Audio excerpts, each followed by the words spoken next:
Labadiena, su jumis sveikinasi nekilnojamo turto brokeris Lukas Vilimas. Sėdžiu paplūdimy, šalia Vilniaus, Trakų rajone. Sodyba turinti savo paplūdimį.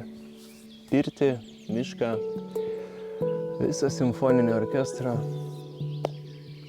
Paukščių čiulbėjimas čia tiesiog užburia. 13 metų nekilnojamo turto brokeriu dirbu ir pagrindė specializuojuosi namais, bet ši sodyba, kuri papildė mano krepšelį, kurią neužilgo jūs pamatysit, ji šiek tiek yra kitokia ir tikrai drąsiai galiu sakyti, yra išskirtinė. Ne tik savo lokacija, nes dažniausiai lietuviai, kaip ten sako, tą vieną žodį 3 kartus vieta. Turėti tokią unikalią vietą šalia Vilniaus yra nuostabu. O koks unikalus žmogus ją pastatė savo rankomis, tai čia yra nepakartojama. Apie viską pagalvota, daug vietos, kas svarbiausia, daug privatumo, o šiuolaikiniam žmogui gyvenančiam Vilniuje, įsisiūbavusiam į tokį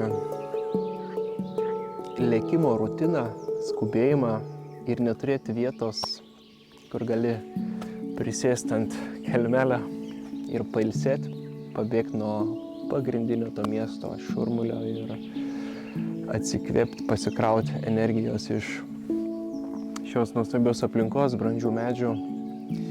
Tai yra kažkas wow. Wow, nes čia atvažiavęs, ne kaip su daugeliu objektų, kad norisi išvažiuoti, kažką veikti, čia norisi pasilikti. Vieta nuostabi, daug mačiusi ir tikrai daug meilės čia įdėta.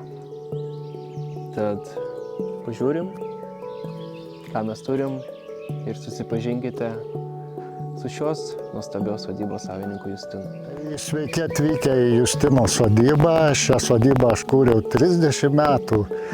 Tai kadangi gyventi pasaulyje ir nuo jo nepriklausyti, tai čia buvo tokia ideali vieta, kad aš parašiau čia 2 romanus, pastačiau kelis namus, pasodinau 200 medžių, užauginau 2 sūnus. Kaip minėjau, 2 knygos, tai ką turi padaryti tikras vyras, tai dabar noriu tą sodybą tam tikram vyrui čia perduoti ir jis čia bus laisvas.